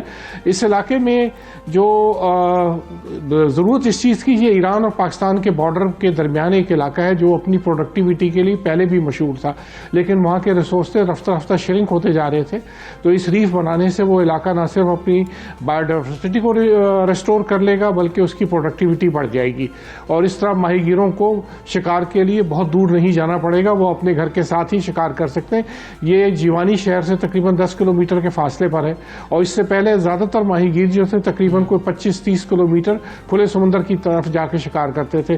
तो अब उनको उनके दरवाजे पे मछली मिल जाएगी, जो कि एक बहुत बड़ा इकदाम है जिसकी हर तरह से अप्रिसिएशन होनी चाहिए। बिल्कुल ठीक है जी, अप्रिसिएशन होनी चाहिए, बड़ा अच्छा इकदाम है। मौज़म खान साहब हमारे साथ मौजूद हैं। Thank you very much for being with us. वैसे तो हर जगह फूल छोटे छोटे खिलना शुरू हो गए हैं, नए पत्ते निकलना शुरू हो गए हैं, बाहर की आमद का ऐलान। पर हम लाहौर में क्या करें कि जहाँ फॉग ही ख़त्म नहीं हो रही है, कल हमने बात की थी इसके ऊपर और हमें पता लगा कि अभी तो आप लोगों को ऐसे ही रहना पड़ेगा और जब बारिश भी हो रही होगी तो वो शिमाली इलाका जात में होगी, इधर अभी हमें इंतजार है। इस दफा हमें बाहर भी जो है ना वो जरा धुंधली सी मनानी पड़ेगी। यहाँ पे दिखाई ऐसे दे रहा है, लेट्स होप कि ऐसा ना हो। अच्छा, पंजाब वालों को ना और लाहौर वालों को एक और भी है, जब बहार आती थी, जश्न बहारा होता था ना, तो बसंत होती थी जिसके ऊपर पाबंदी लगा दी गई है और उससे कई जानें चली जाती थी। हुकूमत का एक फैसला है, इसमें मुख्तलिफ आरा मौजूद है, एक ये भी है और दूसरी भी है, जो जिसके साथ आप हैं आप उसके साथ रह सकते हैं। लेकिन यहाँ पर हुकूमत का ये फैसला है। बलूचिस्तान में कोयटा में सुना है कि इजाज़त मिली है। अच्छा, तो हम उसके बारे में आपको बताने जा रहे हैं अभी कि कोयटा में आज जश्न बहारा का त्यौहार, जिसे बसंत कहते हैं, मनाया जा रहा है। नौजवानों ने ज़ाहिर है बहुत तैयारी कर रखी थी, हर तरफ जो है अपनी छतों के ऊपर उन्होंने अरेंजमेंट्स किए, जो टिपिकल अरेंजमेंट्स होते हैं। म्यूज़िक भी होगा, खाना भी होगा, गेट टुगेदर भी होगा, यार दोस्त भी होंगे और बोकाटा भी होगा। की सदाएं भी होंगी। अच्छा, वैसे वहाँ पे भी मुझे उम्मीद है कि ऐसी बोकाटा की सदाएं होती होंगी। हमने भी छोटे होते देखा है जिस तरह से यहाँ पे शोर मच जाता था। पंजाबी ज्यादा मुझे भी यही लग रहा है कि वो ना बोकाटा यहाँ पे होता था और आपस में दो छतें हैं और मुकाबला चल रहा है और पेचे लग रहे हैं। खैर, मना नहीं सकते, किफायत अली से जान सकते हैं कि कोयटा के लोग कैसे एंजॉय करते हैं। सही, तो कोयटा चलते हैं। हाँ, किफायत बताइएगा किस तरह लोग जश्न बहारा के इस त्यौहार को एंजॉय कर रहे हैं। जी बिल्कुल, कोयटा में आज बहार का त्यौहार बसंत जो है वो इंतहाई जोशो खरोश से मनाया जा रहा है। पिछले साल हमने देखा था कि ज़िले इंतज़ामिया की जानिब से इस पर पाबंदी लगाई गई थी, तमाम इस बार जो है ये बताया जा रहा है कि एहतियाती तदाबीर के साथ साथ जो है वो आप बसंत मना सकते हैं। इस वक्त हम देख रहे हैं कि कोयटा के बाज़ारों में जो है वो पतंगे फ़रोख्त करने वाली जो दुकानें हैं, इन पर नौजवानों का रश जो है वो देखने से ताल्लुक़ रखता है और यहाँ पर रंग बिरंगी पतंगे जो है वो ख़रीदी जा रही हैं। साथ ही साथ जो आसमान है वो भी रंग बिरंगी पतंगों से जो है वो इस वक्त भरा पड़ा है और हम देख रहे हैं कि कोयटा शहर में इस बार जो है वो बसंत को इंतहाई जोश जज्बे के साथ जो है वो मनाया जा रहा है। चूँकि ये त्यौहार जो है ये बहार का त्यौहार है, इस हवाले से हम देख रहे हैं कि आसमान भी रंग बिरंगी पतंगों से भरा पड़ा है और साथ ही साथ जो छतें हैं वहाँ पर भी नौजवानों की बड़ी तादाद जो है वो ना सिर्फ मौसीकी के साथ साथ जो है वो इस त्यौहार को जो है वो मना रही है। ज़िला इंतज़ामिया की जानिब से ये अहकाम जारी किए गए हैं कि आप तमाम तरह एहतियाती तदाबीर के साथ साथ जो है वो बसंत मना सकते हैं, जिसमें धाती जो तार है उसका इस्तेमाल नहीं किया जाएगा। इसके अलावा लाउड स्पीकर जो है उसकी ममानियत होगी और साथ ही साथ जो है वो जो तमाम तरह एहतियाती तदाबीर हैं उस पर अमल करते हुए जो है वो आप बसंत जो है वो मना सकते हैं। तो इस हवाले से ये जो फैसला था ज़िला इंतज़ामिया की जानिब से कि आप बसंत मना सकते हैं एहतियाती तदाबीर के साथ, तो इस पर नौजवानों ने खुशी का भी इजहार किया और साथ ही साथ इस वक्त हम देख रहे हैं कि कोयटा शहर के तमाम तर छतों पर जो है नौजवानों की बड़ी तादाद जो है वो बसंत का ये रंगारंग जो त्यौहार है इसको मना रही है। और इस हवाले से हम देख रहे हैं कि तमाम तर जो इंतजामात हैं वो भी किए गए हैं पुलिस की जानिब से और ज़िला इंतज़ामिया की जानिब से। चंद एक मकामात पर जो एहतियाती तदाबीर है उसके हवाले से कार्रवाइयाँ भी की जा रही हैं। तमाम चूँकि ये त्यौहार जो है ये मौसम बहार की आमद का जो है वो पता बताती है, तो इस हवाले से नौजवान तबका जो है कोयटा का वो बहुत खुश है कि उन्होंने ज़िला इंतज़ामिया ने इस बार जो है उन्हें बसंत मनाने की इजाज़त दे दी है। दूसरी जानिब जो बाज़ार है वहाँ पर भी हम देख रहे हैं कि पतंगे फ़रोख्त करने वाली जो दुकानें हैं यहाँ पर भी बहुत ज़्यादा रश है, लोग अपनी पसंद की पतंगे ख़रीद रहे हैं, इसके साथ डोरें ख़रीदी जा रही हैं और हर छत पे जो है वो बो काटा की आवाज़ें जो हैं वो सुनाई दी जा रही हैं। जी बिल्कुल ठीक है जी, बो काटा की सदाएं जो है वहाँ पे सुनाई दी जा रही हैं। किफ़ायत ने अपनी बात नहीं की लेकिन उनके ना लग रहा था जिस तरह से वो बात करते हैं खुद भी बहुत एक्साइटेड है। लोग एक्साइटेड है, हाँ। तो दिल हुआ बो काटा जो है ना, सिर्फ पतंगे ही बो काटा नहीं होती, बहुत सारे दिल भी इस दिन जो है बो काटा होते हैं। लेकिन अब तो चूंकि त्यौहार बड़ी ज्यादती की उन लोगों ने जो धाती तारे जो है वो इसमें डाली और इतना खूबसूरत ये जो एक रंगारंग हमारा फेस्टिवल था, एक त्यौहार था, वो बिल्कुल खत्म करना पड़ा लोगों की लापरवाही और बेहतियाती की वजह से। बिल्कुल ऐसे ही है और खुद हमने ये जो है त्यौहार खत्म किया क्योंकि हमने जिम्मेदारी का मुजाहिरा नहीं किया। तो कोयटा में हम उम्मीद करते हैं कि आज जिस तरह एहतियाती तदाबीर के साथ बसंत मनाई जा रही है तो ख्याल इस बात का रखा जाएगा और सब लोग सेफ रहेंगे। बिल्कुल हमजा, जब बाकी मुल्कों में त्यौहार मनाए जाते हैं ना मुख्तलिफ, तो मेरा दिल दुखता है फिर कि हम अपने त्यौहारों को क्यों ऐसे ख़राब कर देते हैं। सो एहतियात जहाँ पे ये लोग मना रहे हैं और इन्हें इजाज़त है ज़िले इंतज़ामिया की तरफ से, वहाँ एहतियात बहुत ज़रूरी है और जहाँ पे इजाज़त नहीं है उसके ज़िम्मेदार हम खुद, हमें अपने रवैये बदलने की ज़रूरत है। कोयटा में फुल पेचे लगाएं, हम एक ब्रेक लेते हैं, ब्रेक के बाद आपसे फिर मिलते हैं। Stay with us. सुबह सवेरे पाकिस्तान, सुबह सवेरे पाकिस्तान। Welcome back. सुबह सवेरे पाकिस्तान आप देख रहे हैं और हमने आपको बताना है कि भाई ज़्यादा अरसा जवान कैसे रह सकते हैं। आप कौन सी ऐसी ग़िज़ाएँ हैं जिनके खाने से अगर आपको लगता है कि आपकी उम्र जो है उससे ज़्यादा आपका चेहरा आपकी उम्र बताता है, तो कौन क्या खाएं और क्या ना खाएं। अच्छा, हम अक्सर लोगों को देखते हैं और जब हम सिर्फ पूछते हैं यार ये शख्स क्या खाता है, और अगर वो शख्स बता भी दे ना तो हम फॉलो नहीं करते हैं, मानते नहीं। हम कहते नहीं नहीं ये कुछ और होगा जो हमें नहीं बताया जा रहा। और दूसरी चीज़ ये भी हम कहते हैं नहीं जी हम इतना खुद पे जुल्म नहीं कर सकते हैं, लेकिन हम जवान नज़र भी आना चाहते हैं। तो पेट पूजा आप ज़रूर करें, लेकिन एहतियात से करें। और हमें बाज़ औक़ात ऐसे अफराद से वास्ता भी पड़ता है जो अपनी मौजूदा उम्र के मुकाबले में कुछ बहुत ही ज़्यादा बड़े लग रहे होते हैं, कुछ बहुत ही छोटे लग रहे होते हैं। हाँ, और हम दोनों तरह से हैरत में मुब्तला हो जाते हैं। हाँ, अगर आप चाइना के लोगों को देखें ना, हाँ। तो वो जैसे उमर चोर कहते हाँ हैं, तो वो उनके बारे में बहुत फिट होता है। ना तो उनके चेहरे पे झुर्रियाँ आती हैं, ना वो उनके चेहरे भी हशाश बशाश रहते हैं, फिट भी रहते हैं, स्लिम भी रहते हैं। उसकी वजह उनकी कुछ ऐसी डाइट हैबिट्स हैं। सो इसका मतलब है कि हमारी खाने पीने से और हमारी आदत से, ग़िज़ाई आदत से यकीनन फ़र्क पड़ता है। हाँ। सो क्या करना चाहिए और क्या नहीं, उस बारे में बात करेंगे। हमारे साथ माहिर ग़िज़ाइयत मौजूद हैं। अस्सलाम वालेकुम मुफेरा, बताइएगा कि आजकल अक्सर अफराद जो हैं वो अपनी उम्र से बड़े नज़र आते हैं, उसकी वजूहात क्या हैं? खाने की वजह से ही सारा कुछ फ़र्क पड़ता है कि आपकी जिसे कहना चाहिए ना फेस एज, वो क्या होगी? यहाँ पे मैं फल की बात करूँ, अगेन हमारे लाइफ स्टाइल का बहुत मसला है। अगर हम फल भी चलते फिरते खा लेते हैं, हालांकि फल और कच्ची सब्जियाँ, ग्रीन वेजिटेबल्स वगैरह इतनी बेहतरीन अल्लाह ताला की नेमत है जो कि आपकी बॉडी को अंदर से डिटॉक्सिफाई करती है, लेकिन उसका जो फल हम ले रहे होते हैं उसका बेस्ट टाइम होता है जब आपका स्टमक एम्प्टी है। मोस्टली जो अगर मैं टाइम आप लोगों को सजेस्ट करूंगी वो होता है मिड मॉर्निंग, लाइक आपने 8 से 9 बजे तक नाश्ता कर लिया है, फिर जो 11 से 12 बजे का टाइम होता है वो आपका ब्रेकफास्ट डाइजेस्ट हो चुका होता है, उस वक्त आपका एम्प्टी स्टमक होता है, तो जो भी उसके न्यूट्रिएंट्स, विटामिन वगैरह है उनकी एब्जॉर्प्शन बहुत अच्छे तरीके से हो सकती है, वो डायरेक्ट आपको अच्छे तरीके से हेल्थ बेनिफिट्स दे सकते हैं। उसी के बाद बहुत सारे फल ऐसे होते हैं जो कि लोग अक्सर रात के खाने के बाद चख लेते हैं, खा लेते हैं कि केला रखा हुआ है तो रात के खाने के बाद खा लिया। तो प्लीज रात के खाने के बाद फल ना खाएं, क्योंकि फलों का कोई फायदा उस वक्त नहीं होता, इनफैक्ट वो नुकसान ज्यादा कर सकते हैं। और जहाँ तक बॉडी डिटॉक्सिफिकेशन की बात है तो फास्टिंग की आप बात कर रही थी फरहा, रमजान आ रहे हैं, मैं हमेशा ये सजेस्ट करती हूँ कि अपने खाने में अल्लाह ताला प्यारे नबी की सुन्नत भी है कि उन्होंने ये मतलब एक प्लेट में एक जगह रखकर आप अपना खाना खाएं, पूरी भूख से खाना नहीं खाएं।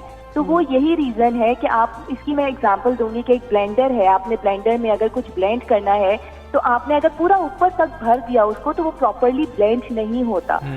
इसी तरीके से हमारा जो स्टमक का पूरा सिस्टम है, निज़ाम है जो हम खाना खा रहे होते हैं वो अंदर जाके जब उसकी पूरी ब्लेंडिंग हो रही होती है और उसके न्यूट्रिएंट्स डिवीजन हो रहा होता है तो वो प्रॉपर, अगर आप बहुत भर के खा लेंगे तो वो आपका प्रॉपर ब्लेंडिंग नहीं होती, प्रॉपर प्रोसेस नहीं कर रहा होता, जिसकी वजह से आप बीमार पड़ते हैं, मोटे होते हैं, ओबेसिटी का शिकार हो जाते हैं। तो ये सारी चीजें, और उसके बाद जब आपका पेट मुस्तकिल भरा रहेगा और आपकी जो बॉडी सिस्टम है, जो आपका पूरा मेटाबॉलिक सिस्टम है, उसको प्रॉपर काम करने का मौका ही नहीं मिल रहा तो आप बीमारियों का शिकार होंगे। और उसको काम करने का प्रॉपर मौका उस वक्त मिलेगा जब आप उसको रेस्ट देंगे।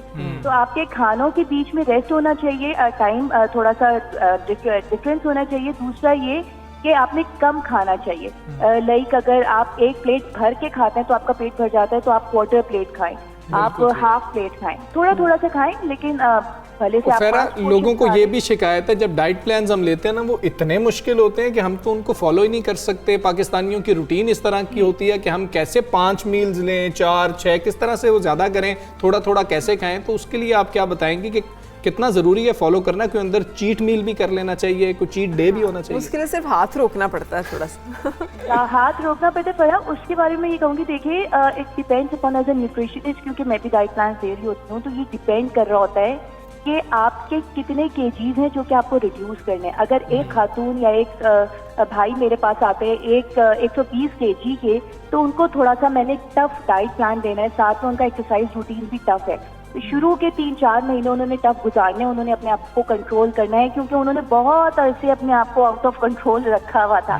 तो वहाँ पे थोड़ा सा लो डाइट प्लान होता है जिसमें हम कार्ब्स हटा देते हैं, जिसमें हम फैट्स हटा देते हैं, चावल रोटी ये सारी चीजें हटा देते हैं। लेकिन जहाँ तक बात आती है कि 10 से 15 केजी रिड्यूस करने, तो वो बहुत आसानी के साथ पोर्शन कंट्रोल के साथ हो जाते हैं। उसमें आप हफ्ते में 2 दिन अपनी मर्जी का खाना भी खा सकते हैं, सारी चीजें ले सकते हैं, फ्राइड आइटम्स भी ले सकते हैं, लेकिन कंट्रोल करना है किस तरीके से लेना है और कौन से कॉम्बिनेशंस लेने हैं। लाइक अगर आप दोपहर में खाना खा रहे हैं तो आपको जरूरी नहीं कि आप चावल खाएं, आप दाल और चिकन के कबाब बना के सब्जी के साथ खा सकते हैं, वो भी बहुत मजे के लगेंगे। उनकी रेसिपीज भी साथ में डाइट प्लान के साथ प्रोवाइड की जाती हैं कि आपका जो ज़बान का चटखारे की रिक्वायरमेंट है वो पूरी होगी और आप डाइट भी फॉलो कर रहे होंगे और आप वेट भी बहुत अच्छे तरीके से लूज कर सकते हैं और आप फिट रहेंगे। बिल्कुल सही, बहुत शुक्रिया फ़रा, आप हमारे साथ रही और आपने हमें गाइड किया वक्त को कैसे आप धोखा दे सकते हैं, लोगों को भी कैसे आप धोखा दे सकते हैं, अपनी उम्र चोर आप कैसे बन सकते हैं कि जो आप लोगों को देख के कहते हैं सेहतमंद कैसे रह सकते हैं। हाँ, सेहतमंद रहना बहुत जरूरी है। सुबह सवेरे पाकिस्तान, सुबह सवेरे पाकिस्तान। अब सेहतमंद लोग जो है ना वो खेल के मैदान में जाते हैं और खेलते हैं, और अब हम जा तो नहीं सकते, सिर्फ 20% लोग जा सकते हैं। पीएसएल का इंतज़ार है, कल से पीएसएल का ऐसा जो है शोर शुरू हो जाएगा, मुकाबले शुरू हो जाएंगे, चौको छक्कों की बारिश होगी। मुझे तो बहुत ज़्यादा इंतज़ार है। बिल्कुल से मुझे अपने बचपन का ना मुहावरा याद आ गया, जो हम याद किया करते थे ना, अल-अक्लुस सलीम व फिल जिस्मिस सलीम, कि सेहतमंद जो अकल है, जहन है, वो एक सेहतमंद जिस्म में होता है। तो ये जो हेल्थ हमारी है बड़ी इंपॉर्टेंट है। सो क्रिकेट की हम बात कर रहे हैं। सो क्रिकेट में चौके छक्के विकटें उड़ने का इंतज़ार, दीवानों का इंतज़ार ख़त्म हुआ। पीएसएल का रंगारंग मेला कल से कराची में सजने जा रहा है। इफ्तिताई मैच कोयटा ग्लैडिएटर्स और दिफाई चैंपियन कराची किंग्स के दरमियान होगा। बिल्कुल जी, और पीएसएल का सीज़न 6 है और इसमें एंटरटेनमेंट की भरमार होगी। इवेंट को चार चांद लगाने के लिए मुल्की और गैर मुल्की स्टार्स जो हैं वो पाकिस्तान में आ भी रहे हैं, आ भी चुके हैं, और हम बात करेंगे कि कौन सी टीम ऐसी है जो ज़्यादा तगड़ी नज़र आ रही है। क्योंकि कुछ तगड़ी टीम नज़र आ रही है, कुछ लोगों से पूछो करेंगे यार सारी टीम्स इस दफ़ा बहुत ही अच्छी हैं, देख के नहीं कहा जा सकता कि कौन सी टीम ज़्यादा तगड़ी लग रही है। अच्छा, मुझे पता नहीं क्यों कराची किंग्स जो है वो सबसे बेहतर लग रही है। पिछली दफ़ा भी मुझे कराची किंग्स ही बेहतर लग रही थी, और मैं कराची के साथ था भी जब फाइनल भी हो रहा था, आपको याद? बिल्कुल याद है, और मैं लाहौर को सपोर्ट कर रही थी उसमें। लेकिन यह है कि अभी हम बातचीत करेंगे इस हवाले से। हमारे साथ मौजूद है हाफिज़ इमरान, स्पोर्ट्स तज्ज़ियाकार हैं। अस्सलाम वालेकुम इमरान साहब, आप किसको सपोर्ट करेंगे? कल वैसे तो वो लाहौर कलंदर्स कह रहे हैं कि हम तो जीत से ही शुरू करेंगे मामला, मगर ज़रा प्रैक्टिस मैच में मामला उलट नजर आया। मुल्तान सुल्तान से उनका जो हारना है उसको कितना दिल पे लिया जाए जो कलंदर फैंस हैं वो। बहुत शुक्रिया फ़रा। देखिए, ये इसका इन्हिसार होता है कि कोई टीम किस तरह से टूर्नामेंट का आगाज़ करती है। अभी आप लोग दोनों भी बात कर रहे हैं कि किसी से भी पूछें तो वो यही कहते हैं कि सारी टीमें तगड़ी हैं, किसी के बारे में कुछ कहा नहीं जा सकता कि कौन सी टीम ज़्यादा अच्छी है। क्योंकि आपके पास ऑप्शंस होती हैं, ड्राफ्ट में आप अपने खिलाड़ियों को बरकरार रख पाते हैं, आपके पास खुला दरवाज़ा है कि आप किस खिलाड़ी को लेना चाहें, किसको ना लेना चाहें, तो आपके पास कोई रुकावट नहीं होती है। प्लेयर्स का पूल भी बहुत बड़ा होता है। तो इन सब चीज़ों को देखते हुए हर टीम यही कोशिश करती है कि जो बेहतरीन दस्तयाब खिलाड़ी हैं उनका इंतखाब किया जाए, और इसमें लोग अपनी अपनी हिकमत अमली के मुताबिक खिलाड़ियों का इंतखाब करते हैं। अब इसमें जब पहला मरहला शुरू होता है, इब्तदाई 2-3 मैचेस होते हैं, तो टीमों के कॉम्बिनेशन बनते हैं और उसमें कुछ ना कुछ सूरत हाल वाज़े होती है। और उसके बाद फिर जब 2-3 मैचेस के बाद टीमें दोबारा एक नई शेप में आती हैं, एक नए रंग में आती हैं, फिर असल रंग जो है पीएसएल का उस वक्त नज़र आता है जब 2-3 मैचेस खेले जा चुके होते हैं। इब्तदा में लोग अपनी अपनी पसंदीदा टीमों के साथ चलते हैं। मुल्तान सुल्तान को आप पहले सीज़न में देख लें, फिर गुज़िश्ता सीज़न में देख लें, इवन आप लाहौर कलंदर्स को पिछले सीजन में देखें तो जब उनके पहले 3 मैचेस थे तो किसी के वहमो गुमान में भी नहीं था कि ये इतने शानदार अंदाज में कमबैक करेंगे और फाइनल तक चले जाएंगे। इसी तरह से आप पहले सीजन्स को देखें जब कराची और जब कोयटा और पेशावर ज़ल्मी बहुत उम्दा खेल पेश करते रहे, शुरू से इस्लामाबाद यूनाइटेड बहुत उम्दा खेल पेश करती रही, लेकिन गुज़िश्ता सीजन में इस्लामाबाद यूनाइटेड बावजूद उसके कि उन्होंने नया कप्तान बनाया, कप्तान ने बड़ी अच्छी कारकर्दगी का मुजाहरा किया, लेकिन वो फिनिश टेबल पर अच्छे नंबरों पर नहीं कर पाए। बिल्कुल ठीक है इमरान, तो हम यहाँ पर टीम वाइज बात करेंगे, टीम की स्ट्रेंथ की बात करेंगे कि इस टीम की स्ट्रेंथ क्या है। तो मरकज से शुरू करते हैं, इस्लामाबाद यूनाइटेड से शुरू करते हैं। कप्तान है जोशीले हैं, बहुत अच्छा वो खेल भी पेश कर रहे हैं और अब ऑलराउंडर बनते जा रहे हैं, तो वो टीम कैसी है, की प्लेयर्स कौन से हैं?